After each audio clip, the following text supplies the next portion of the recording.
Hello, everyone. I'm Luby Clint. Welcome to Inner Peace Time. As always, it's great to be here online with all of you, whether you're watching from Zoom, YouTube, Facebook, or Twitch, or here in person. So, hello again, everyone. Hello, Eric. Hi, Pisasi. Hello, Pdia. Hello, Wendy and John. Thanks for joining here on Zoom. Hello, Terry and Ana Maria on YouTube, and everyone watching on Facebook and Twitch. As always, it's great to be here with you all. And if you are watching on Facebook, I am streaming to several pages at once. So if you don't see my face at the top corner, I probably can't see your comment right now, but I'll always go back and reply. And hello, Julie. Thanks for saying hi on YouTube. So, how's everyone doing? I hope you're all doing well. Okay. The smiles and emojis are good. Good to know. All right. Because, when we come together to meditate, it's such a wonderful opportunity to find some calm, to find some peace. Of course, meditation is not a cure all. That's one thing to remember. It's not a cure all, but it's something that really helps us to move forward, to begin improving in every aspect of life, starting with our own mind and then on to other things. Hello, Pat. Thanks for joining in. And hello, Sue on YouTube. So, for those who might be brand new, the great thing is meditation is very, very simple. There are only two steps: relaxation and awareness. And it really is that simple. First, relax. Be comfortable. You don't have to be perfect, but allow yourself to feel comfortable. Feel at ease. Be comfortable. Okay? So first we relax. Sit in any position that feels comfortable to you. That's what's important, is that you feel comfortable. Because when you meditate, it's for inner peace, not Instagram. And why I say this is because we meditate for us to find that peace inside, not to look pretty and perfect. Okay? There are many wonderful, beautiful, picturesque poses and postures. Use what works for you, if it feels right to you. But right now, as we're practicing together, we're not trying to take pictures. Don't worry about how you look. Be comfortable first. All right? Then the second step is consciousness or focus. But it's actually very light and gentle. So don't force or push in any way. Allow yourself to just enjoy. In fact, while the steps are relaxation and awareness, you could also call it let it go and let it be. Letting go of your tension and discomfort, allowing yourself to relax. That's why it's relaxation. And then once you're comfortable, you allow yourself to just be, to be right there, enjoying it, not trying to change it or adjust or create something else. So, as we meditate, let it feel like a mini vacation. It should never feel like work. All right? And hello, Jindana. Thanks for saying hi on Facebook. So, is everyone ready for some meditation? Okay, then let's get into our perfect position, as I like to call it, because it's perfect for you. And when you're ready, gently close your eyes. Taking a deep breath. Breathe in the cool, calm, relaxing air. And breathe out all your worries, thoughts, and responsibilities. Just let it all go. Forget about it for the time that we are meditating. Just breathe in, breathe out.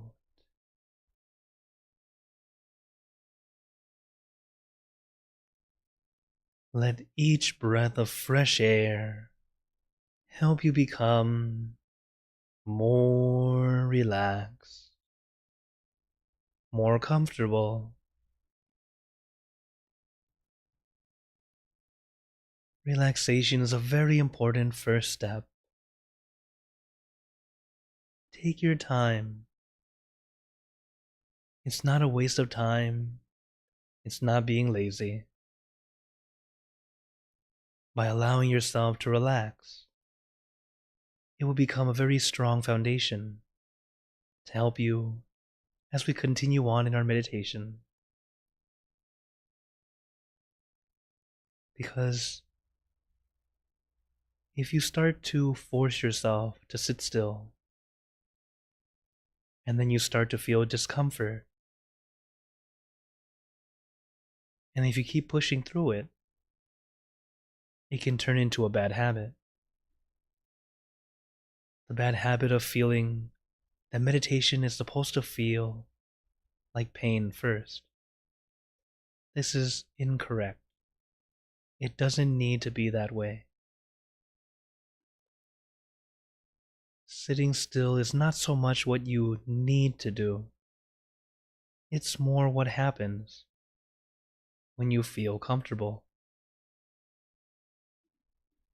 It's a very common misunderstanding of how to meditate due to the wording of how they said it back then. They used to say, sit still, don't move. It's not necessarily wrong, but we tend to focus on the wrong thing. When we hear sit still, don't move, we almost immediately tense up, trying to stay completely still by tensing our muscles, which is actually the opposite of what we're supposed to do.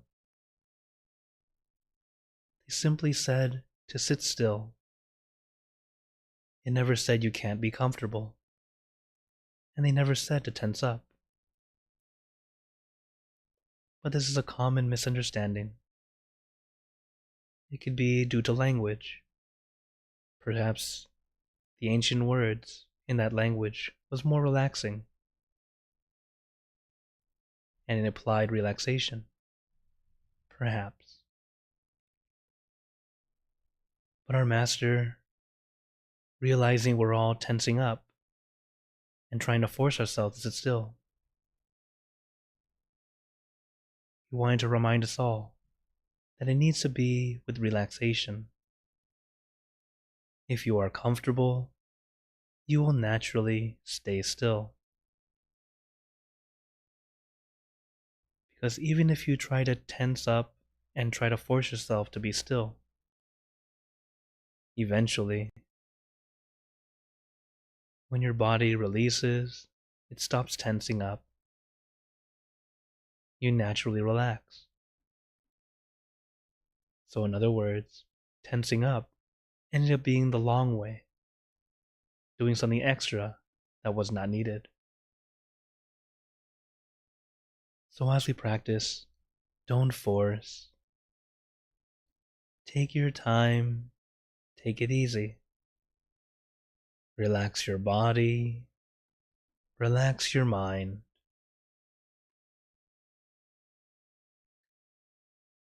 And the funny thing about meditation is, when you hear the steps, it feels very counterproductive. It's like you're not doing anything at all. How is this productive? How is this helpful or beneficial? It's similar to sleep. Why do we sleep? To reset, recharge, to allow our body to recover. And what are we doing? Nothing. Allowing our body to heal itself naturally. For meditation, it's very similar. Only it helps us deeper. Because if you fall asleep, your body gets to rest, but sometimes our mind is still working overtime. It's why I'm sure we've all had this experience where you sleep a full 8 hours of sleep, Yet, when you wake up, you feel more tired than before you went to bed. How is that? Your body got to rest, but your mind did not stop. And even though your body is rested, it feels drained because your mind is tired. So if you look at the body and the mind, what is actually more important? Our mind. To help our mind feel refreshed, to feel at ease, to have calm and peace. Because once you have it, even if your body is tired, it can suddenly have a burst of energy to keep going.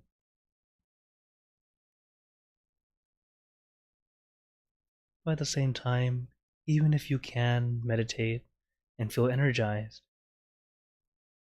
allow your body to rest also.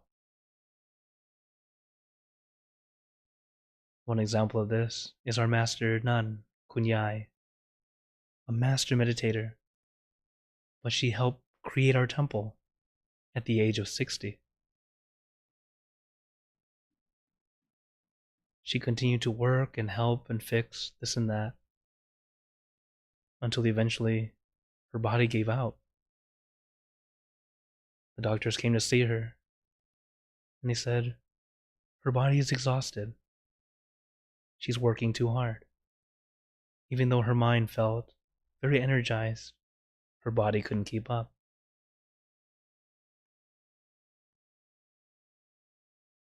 So she taught us, please balance.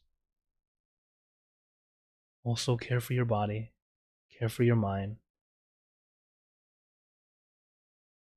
This is why we practice.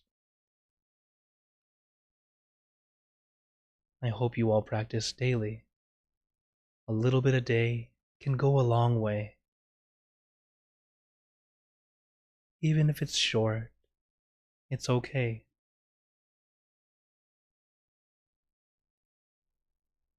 As we practice, our mind finds calm, it finds peace, it recharges, re-energizes, allowing us to be able to get through anything, whatever we need to deal with today or tomorrow.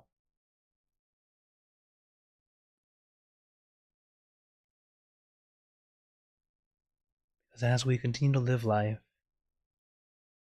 no matter where you are in your life, there will always be some kind of challenge, something that might be like an obstacle.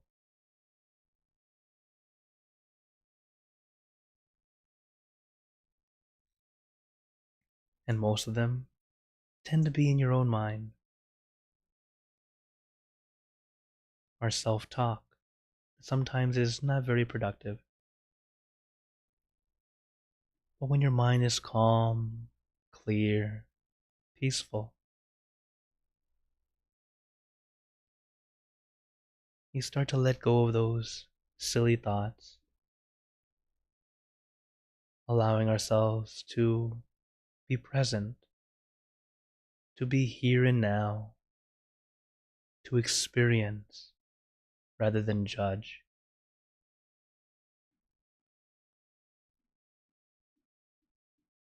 So take your time, relax your body, relax your mind, and of course, even in times where our mind seems to be a bit more calm and peaceful, your mind may still begin to wander, thinking of other things. When this happens, do not be frustrated or mad at yourself. It's okay. You are normal.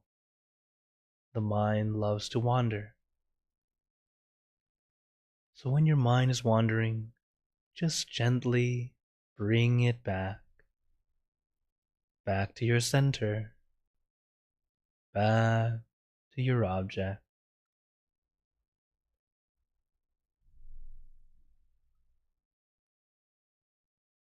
And one way to do this specific thing is to use a mantra.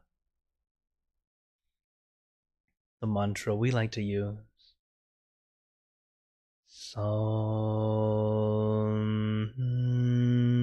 mo Araham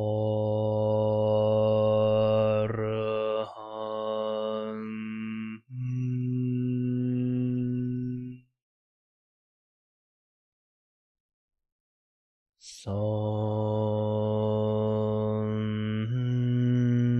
mo Araham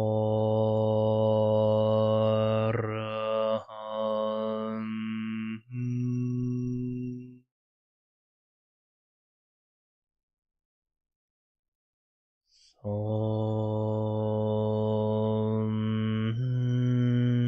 mo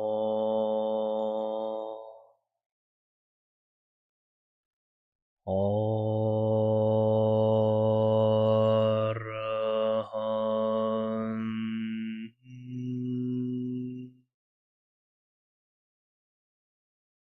You can repeat this mantra in your mind as many times as you'd like, or use your own mantra, word or phrase, whatever feels easy and comfortable to you. For example, relax, relájate, sabay, clear and bright. Use your mantra and your meditation object as your tools to help calm and soothe your mind,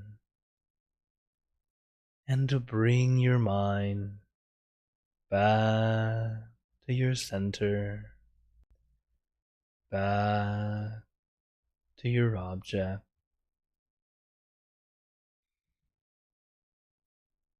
Son mo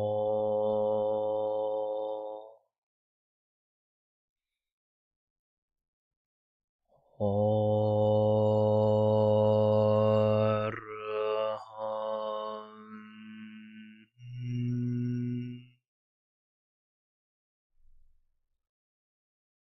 Son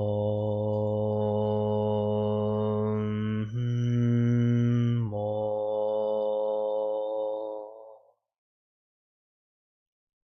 Araham.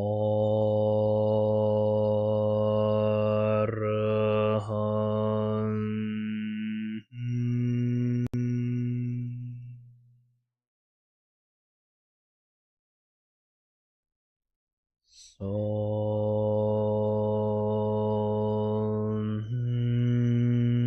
mo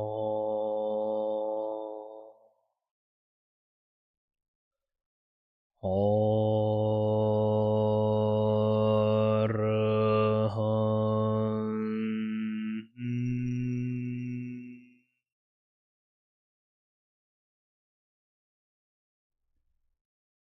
And now let us continue in silence, letting our mind be calm, clear, and peaceful.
Remember, take your time. There's no need to rush or force. Relax your body, relax your mind.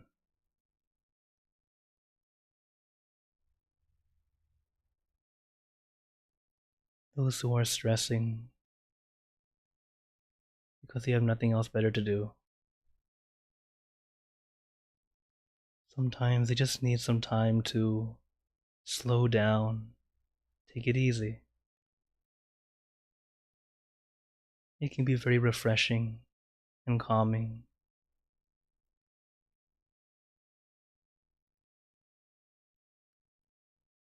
And when you gain that calm, you start to gain peace and clarity.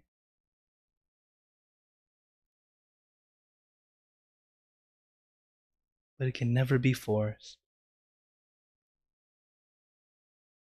It just requires some time, some practice.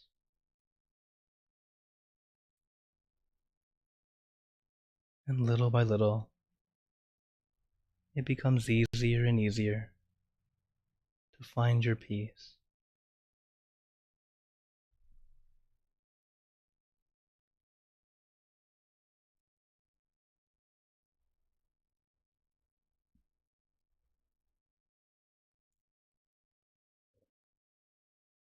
Son mo araham.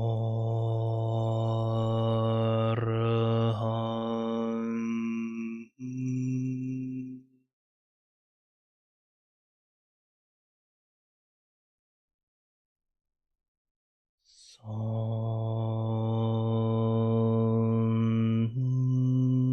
mo araham.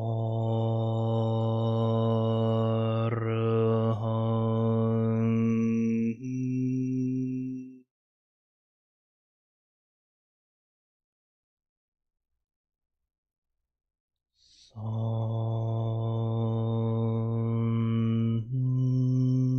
mo araham.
Now, let us begin spreading loving kindness. Spreading loving kindness is like spreading out your heart, sending out good intentions to all beings. So let us visualize our object as we have been doing,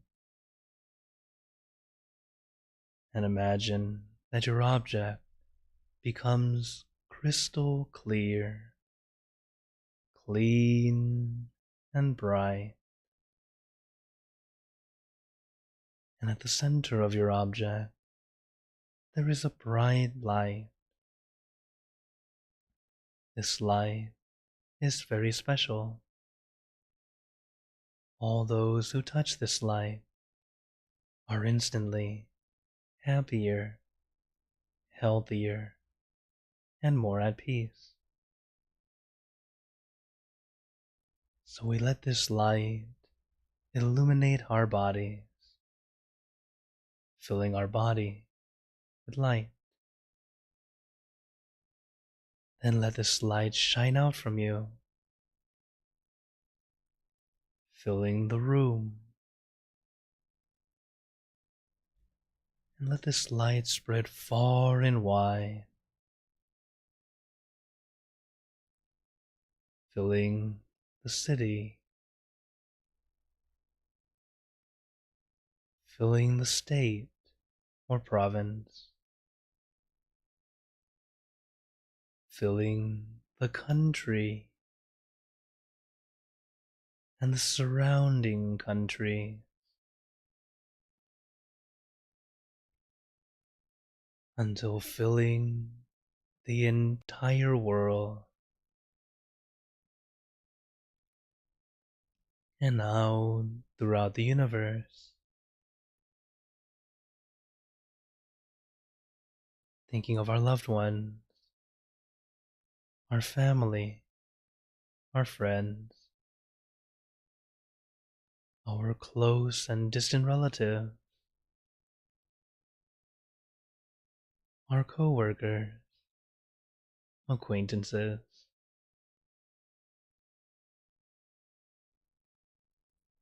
all the people you know, and all the people you don't know, to all sentient beings, all the animals in this world,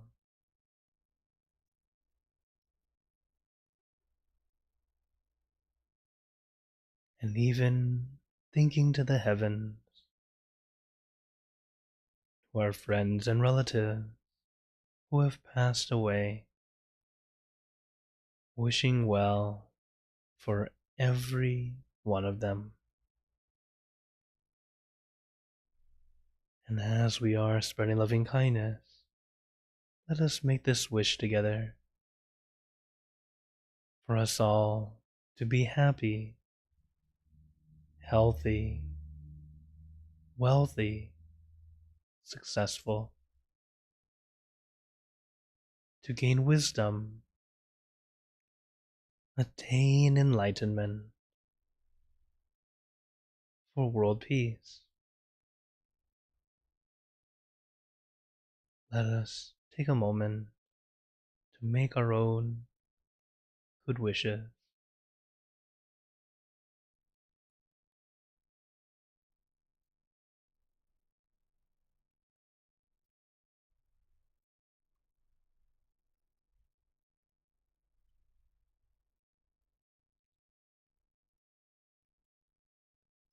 Pe Buddha Parapata Pache Nancha Yang Palang Arahanta Nanjate Je Narakam Pantami Sapaso Sapaputanupavena Sapatamanupavena Sapasankanupavena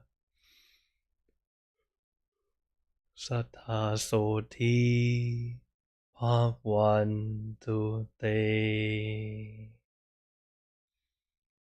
Now, very gently and at your own pace, opening your eyes,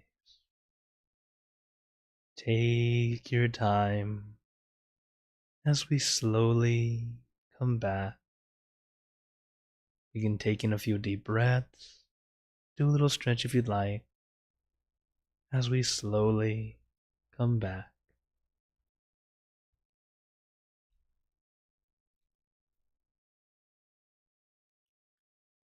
How is everyone feeling? As always, take a moment to notice how you feel right now that we finished. As each time we meditate, it's either a good session or an almost good session. There are no bad sessions. It's always feels great, want to do it again, try and do it again. Good job. Some days it's a bit challenging, but it's not bad. Okay? Each time we practice, it's an opportunity to notice what works, what doesn't work, to help us continually get better and better at finding peace.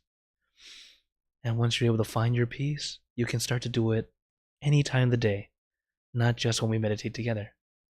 Okay? As we learn this meditation to help us find a way to do it. Once we know how to do it, then start to apply it in your daily life.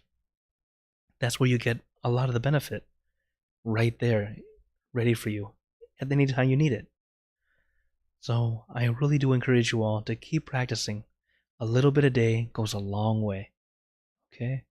And for today, before we go into questions and comments, I'd like to share some words of wisdom from my master. And for today, it's about, well, we all have this feeling that we've done something bad or we make mistakes. So this one's called correction. As my master says, one can correct a negative life by doing these 5 things. Number 1, forget all negative acts in your past. Okay? What's done is done, leave it there in the past. Forget the negative things you've done in the past. 2, abstain from any further negative acts. So now that you know they're not good, let's not do any more. So the past, keep it in the past, leave it there. That's a problem. It's a mistake. It happens. Leave it in the past. Now that we know it's a mistake, let's not make more. Or at least do our best not to. From there, number 3, recollect your good deeds. If you think of the past, think of the good things you've done in the past. Not think of regret. Instead, oh, I was able to help a friend. I was able to do this and that. This is a good way of using your remembering. Remembering good deeds you've done. 4, accumulate more good deeds. Continue doing more. Don't just do good from the past. Oh, I did good back then. Today, Gotta continue doing good, okay? And then 5, meditate till you reach inner peace. Meditation is a way of helping us find that peace. So together in full circle, it's a way of gaining merit, gaining boon, but also not allowing the negative feelings from the past to affect you today. The thing about karma is it can affect us 3 times. Before you do it, as you do it, and after you've already done it. Most of the time we talk about merit or boon, how we can do this. It has its effect. Just thinking that you want to do something good, you're starting to generate that good peaceful energy. Once you're doing it, now you've created it. It's like you just started a match before lighting the candle. So the match is already warming you up. The candlelight is now able to sustain that light longer. And even after the candle has already been lit or already melted away, it still has that warmth after. So even after the act has been done, you continue to still gain benefits by thinking back to it. But this is also the same with our negative karma. So the bad things we've done. If you keep on thinking about the bad things in the past, they suddenly take shape, they start to take control and start to cause you to feel more negative and actually seems to bring down your energy. So it's the same. What we think about matters. So let's focus on the positive. Of course, thinking positive doesn't mean everything's butterflies and rainbows, okay? That's not quite it. It's more looking for the good to boost us, lift us up. That way we can keep moving forward. And that's why my master says, this is how we can correct a negative life. If your life feels negative, do these 5 things. Forget the negative things you've done in the past. Stop doing more negative. Think of the good things you've done in the past. Do more good when you can. and then meditate to find your inner peace. And you'll find that the peace will continue to grow. The positivity grows. You find that life is not as bad as you thought it was. If your mind is negative, everything looks negative. Even if you just won the lottery, suppose, and you're feeling negative, everything is negative. Oh, I'm gonna lose this much money from taxes and that. Well, yes, true, but you just won, right? So if you're feeling negative and you keep thinking negative, it's very difficult to find positivity. But if you start to look for positive, you can find goodness in anything. And it's it's much more beneficial and helpful in your life. Okay? So try your best to think more positively and do the good we can as best you can. We're human. We're not perfect. So we do what we can. All right? Okay. So now say hello to those who came in. Hello, Martin. Who else came in? Hello, Pete Nui. And oh, hello, Hakuzo. Okay, and then Hakuzo has a question. It says, how can you deal with someone trying to pressure you into doing something you don't want to? There's always someone. There's always someone or something. So in this case, it depends on who it is. It depends on your relationship. So in general, if it's something you don't want to do, you probably shouldn't do it. But at the same time, why I say it depends on who it is to you, the relation. Because sometimes it's something you don't want to do, but it's actually beneficial to you that you should do. For example, let's say you're a kid and it's your parent or a relative who's trying to push you to do your homework. Like this one's kind of obvious. Of course, like we know that we don't want to do it, but you need to do it. It's something that is beneficial to help you move forward. But when it comes to other things, if it's like, let's say it's a friend who's pressuring you into something that is actually inconsequential, like doing it wouldn't really do anything, not doing anything wouldn't really do anything either. They're just kind of pressuring you because they want to do something. In this case, if you're truly good friends, you can talk it out. Be like, hey, dude, this is not for me. Like, go for it. You like it? Go for it. But it's not for me. I can't, because I remember one thing that happened with me growing up, or let's say early college after high school. My friends, well, I was not a monk yet, so me and my friends, I was almost always the heart of the party, just because I like to have fun and I can make anything seem fun, just because I have that energy, just to have fun, not to try to make anything serious or too serious. So my friends started to, well, since they got to 21, now it's legal drinking age. They started to drink here and there, and they saw that I was always the heart of the party. What would it be like if Clint could drink? That's what they were saying. And I'm like, after that, I started bringing my own drinks because I know they would be the type that would spike it, just to mess with me. But of course, they're all very respectful. So even before I was a monk, I was respected. They wouldn't really do it, but they might joke and mess with me. But they would always say, hey, you should drink, try it out. I'm like, it's just not me. I don't like it. So yeah, to this day, I've never drank any alcohol just because it never felt like it was something I needed to do. Plus, I just never really thought it smelled right. So I was like, it's okay. It's not for me. So even if friends are pressuring, sometimes it's just being able to stand firm and be like, no, this is not me, dude. I can't do it. It's not for me. And if they're truly your friends, they'll take a step back and go, okay, and they'll just respect you for it. If it comes to people you work with or bosses and stuff like that, if it's something that it needs to be done in a workplace, I would say if you can do it and it doesn't actually cause any extra harm to you, but it can bring benefit, I think it's worth it to do, even if you don't really want to do it. But if it actually just kind of pulls out of your time that you should be doing something else and causes more problem to you, I do my best to take a step back and say, no, I'm sorry, I can't take this job. I'm already doing this and this and this. Pretty much, that's another thing that I had to deal with. when working with people, with like a big community or big group or a workplace environment, and they are telling you that here you need to do this, here do this, just because you happen to be like lower rank, uh, right away I go, oh, I'm sorry, I have my excuse ready. This is the work I had to do. This. I want to help you, but I don't have the time because of this. Be unavailable, but truthfully unavailable. And if it's something that doesn't make sense to do, but you know that you can't really tell them that it doesn't make sense. One thing I do is I just say I'm not available to do it, and depending on how they are, like for example, you have someone who's just kind of an attitude, and they're just always uh, kind of ordering around when they don't actually have the authority, and they're ordering for things that don't make sense. Uh, what I have done before was simply, I'm sorry, I'm not available, and then I picked up my phone and started playing a game. Yeah, I'm not exactly the some semi peaceful. There's no real argument going on, but yeah, definitely didn't make them feel very good. But it was just it was my way to help them go, oh, okay, take a step back. Sometimes it works, depends on your situation. Every situation is a little bit different. So I just share some of the things that I have done.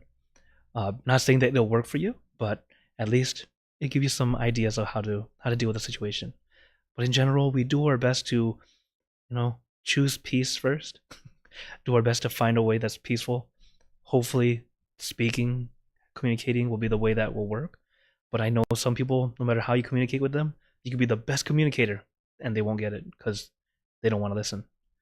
So, in those times, we just do our best to take a step back when you can. If you can't,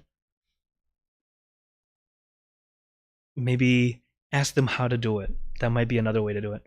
Oh, I don't know how to do it. Can you help me out? How would I do that? And little by little, you're making them pretty much do it. So, this is just another possible answer. But like I said, every situation is different. The main thing is do your best to keep your peace first, and then adjust to the situation as best you can. All right. Thank you so much for your question, Agaza. And yeah, it seems like there's been a lot more discord within people nowadays. Uh, I think it's just because we're not communicating as well as we think we are, and and this includes those who are giving the orders. uh, I have been experiencing that a lot too, and I go, wait, hmm? So always whenever we're communicating about anything, do our best to be as clear as we can, clear, concise if possible. That way, we're not wasting too much time explaining, but at the same time, not unintentionally. What's the word? Uh, Almost like looking down on them. So it's more make it simple, make it easy, make it clear. As this is something that we all need to work on. Uh, I've had. I'm very glad that I've been pretty good at explaining things in a more simple way. Uh, I had to say thanks to a lot of opportunities to teach kids, because you can't be too abstract or uh, too heavy with topics, or at least not to have too much explanation. But when you're able to explain it in a simpler way, not too crazy, it makes it easier to digest. So yeah, it's something that we all have to work on. Okay. Any other questions or wonders tonight? Okay. Then, as time has now come to a close, I'd like to give you all a blessing before we go. May you all be blessed with happiness, good health, wealth, success in your lives.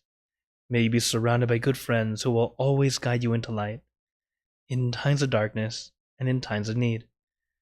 And when you close your eyes to meditate, may you attain inner peace easily and quickly in every lifetime. So thank you again, everyone. Have a wonderful day or night wherever you're watching from. And remember, a smile a day keeps the stress away. So everyone, keep smiling and let's brighten up the world together. So for everyone on YouTube, Facebook, and Twitch, see you guys next time. For those on Zoom, feel free to stay longer if you like to chat. Take care, everyone.